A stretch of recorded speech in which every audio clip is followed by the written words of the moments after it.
Scott Brown here. Today we're going to show you how this wall here, which is called ClicWall, works.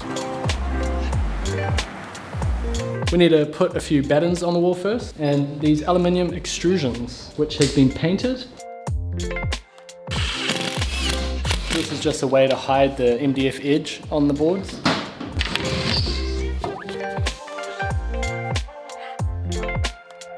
The reason we're putting all these battens on, the guys who have this office, they don't want to glue the sheets to the wall in case they want to remove them later.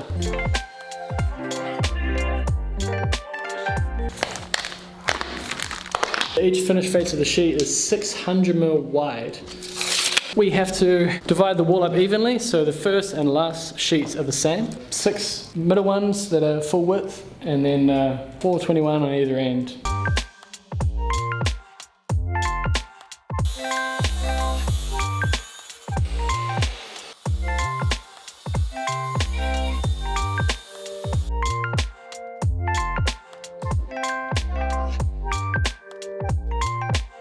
We're using glue that can hold because the glue's doing all the work.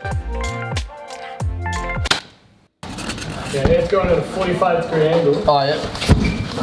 Yep, I'm good there. Just come up there.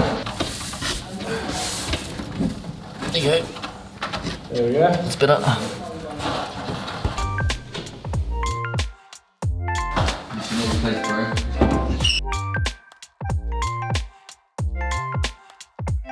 Glue does most of the work, but we're using this Milwaukee stapler here. It just shoots regular staples. Regular staples like that. The advantage of having the battery powered is that you don't have to force the stapler against the wall.